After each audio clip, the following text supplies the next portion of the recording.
Usaha minim, tapi hasil maksimal. Pengen gak sih kayak gitu? Usaha yang dikeluarin hanya 20%, tapi menghasilkan 80% keuntungan. 20% waktu kerjanya, tapi mempunyai 80% pengaruh ke perusahaan.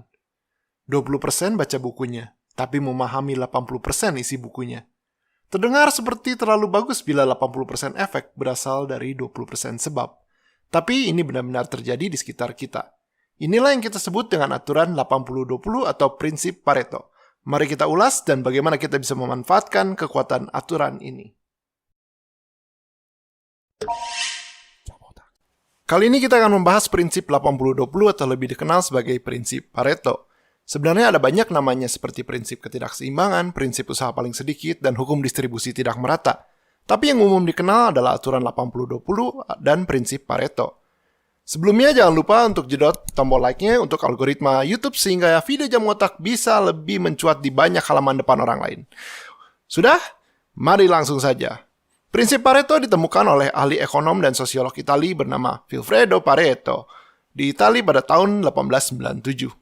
Karena dia adalah seorang ahli ekonom, dia mempelajari data-data ekonomi di negaranya. Dia menemukan bahwa 20% orang mempunyai 80% tanah di Itali. Dan ini merupakan variabel yang konstan, baik di berbagai waktu ataupun tempat negara. Fenomena ini pun ternyata dia temukan di kebun belakang rumahnya. Dia menanam tumbuhan kacang-kacangan. Dan dia menemukan bahwa 20% tanaman kacang di kebunnya menghasilkan 80% dari total hasil kacang yang bagus. Ternyata di mana-mana prinsip ini bisa kita lihat. Sayangnya pada waktu itu Vilfredo Pareto kurang bisa menjelaskan fenomena 80-20 ini. Dan penemuan ini tidak digunakan sampai satu generasi ke depan. Tepatnya baru setelah Perang Dunia II berakhir sekitar tahun 1950 baru prinsip Pareto ini lebih dikenal banyak orang dan diaplikasikan ke bisnis. Jepang pada tahun 90-an adalah salah satu yang dapat mengaplikasikan prinsip Pareto ini ke bisnis-bisnisnya dan membuat negara tersebut menjadi negara maju di era 90-an. Secara singkat, prinsip Pareto menjelaskan bahwa semua hal di dunia tidak terdistribusi merata. Ini termasuk ke segalanya, termasuk usaha. Usaha yang kamu masukin 100%, tidak pasti hasil yang dikeluarkan adalah 100% juga. Ini berarti usaha minim, misal 20% yang menghasilkan 80% hasil, adalah mungkin dan efektif. Inilah yang dilakukan Jepang pada waktu itu. Tentu saja kebalikannya pun bisa terjadi. 80% usaha menghasilkan 20% hasil.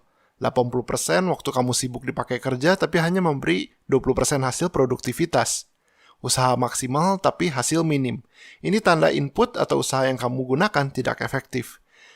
Tapi jangan terpatok pada angka 80-20 ya, karena bisa saja 99-1 atau 70-30 atau 17-83. Angka ini hanya pacuan bahwa segala sesuatu tidak terdistribusi merata.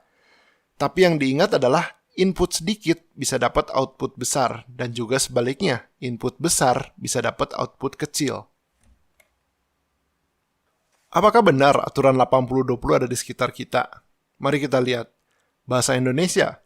20% kosakata bahasa Indonesia digunakan 80% lebih sering. Pakaian yang kamu punya. 20% dari baju tersebut dipakai 80% terus-menerus. Sebuah buku. 20% dari halaman buku tersebut mencakup 80% isi penting bukunya. Emoji. 20% emoji yang ada di aplikasi chatting digunakan 80% lebih sering. Data penceraian. 80% dari data perceraian dikarenakan 20% orang. Orang tersebut lebih sering kawin cerai berkali-kali. Bisnis, 20% customer memberi 80% keuntungan perusahaan. Prinsip Pareto ada di mana-mana. Ada berbagai macam cara untuk mengaplikasikan prinsip ini ke kehidupan kita sehari-hari. Dalam bisnis, ada kemungkinan besar bahwa 20% customer Anda memberi 80% profit atau keuntungan ke perusahaan Anda. Di sini Anda bisa mengidentifikasi customer mana yang benar-benar berharga dan mana yang malah membuang waktu Anda. Contohnya customer yang nyusahin, yang minta diskon, yang suka ngeluh, pengen ini itunya banyak, terus nggak ngasih rating bagus. Dan yang satu lagi customer yang nggak nawar-nawar harga, langsung deal, COD, kasih rating bagus, beli berulang-ulang, dan kasih referensi ke teman-temannya tanpa diminta. Tentu saja customer di atas hanyalah penyederhanaan. Anda mungkin punya variabel identifikasi sendiri untuk customer Anda yang berharga. Tapi di sini Anda bisa fokus ke customer yang 20% tersebut. Untuk kedepannya Anda cari customer yang seperti itu. Alhasil keuntungan Anda akan bertambah dan waktu kerja Anda pun berkurang. Lain contoh, Anda adalah seorang manajer sosial media. Di sini tugas Anda mencari like dan follow sebanyak mungkin. Misal Anda menggunakan sosial media YouTube, Twitter, Facebook, TikTok, dan IG. Anda tahu nih datanya. Dari YouTube kamu bisa memperoleh 1000 like dan 1000 subscriber per bulan. Dari TikTok kamu bisa memperoleh 5000 like dan 10.000 follow per bulan. Dari Twitter, Facebook, dan IG, kamu hanya memperoleh 10 like dan 30 follow per bulan. Kalau orang biasa mungkin akan melihat data ini terus bilang, wah, ini dari Twitter, Facebook, dan IG kurang nih. Harus ditingkatin lagi, kerjanya harus double di sosial media Twitter, Facebook, dan IG. Tapi kalau Anda mengerti prinsip Pareto, Anda tahu bahwa lebih mending fokus ke YouTube dan TikTok, dan malah double waktunya di YouTube dan TikTok. Karena ini memberi efektivitas yang lebih baik. Contoh lain lagi, Anda seringkali sibuk nih, sehari-hari Anda pasti ada kerjaan yang harus dikerjain. Kadangkala Anda merasa nggak cukup 24 jam sehari. Namun Anda harus bisa membedakan sibuk dan produktif. Ada kemungkinan besar Anda sibuk dan hanyalah sibuk, bukan produktif. Aplikasikan prinsip Pareto ke jadwal Anda. Ada kemungkinan hanya 20% tugas kerjaan Anda yang benar-benar penting. Jadi kalau kalian sekarang mikir, wah, saya harus kerja keras, saya harus berjam-jam ngejar impian saya, atau Anda sibuk kerja tiap hari nggak punya waktu mengejar impian, Anda ternyata tak perlu sebegitunya. Anda hanya perlu efektivitas waktu Anda. Karena 20% waktu Anda bisa menentukan 80% kesuksesan Anda. Apa yang Anda lakukan dengan beberapa jam produktif tiap hari cukup untuk membuat Anda mencapai impian Anda. Ini pun menjadi salah satu tema dari buku 4 jam kerja dari Tim Ferriss bagi kalian yang pernah baca bukunya. Nggak akan dibahas sekarang, tapi mungkin ntar. Jadi Anda tak perlu kerja lama-lama bila Anda konsen ke 20% yang menghasilkan 80% hasil. Jadi kalau Anda berpikir, oh orang sukses harus sibuk kerja tiap hari, meeting tiap hari. Enggak, orang sukses adalah yang bisa membuat waktunya efektif.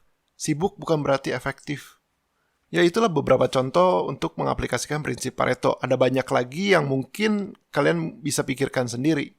Tapi dalam penerapan prinsip Pareto, susahnya adalah kita harus tahu variabel 20% apa yang menyebabkan 80% efek. Ini memerlukan data dan pengetahuan yang mana bila salah artikan data, malah jadi tidak efektif. Tapi Anda sudah kurang lebih mengerti prinsip Pareto bahwa minim usaha dan hasil maksimal itu bisa dan harus kalian atau semua orang lakukan. Terima kasih sudah menonton.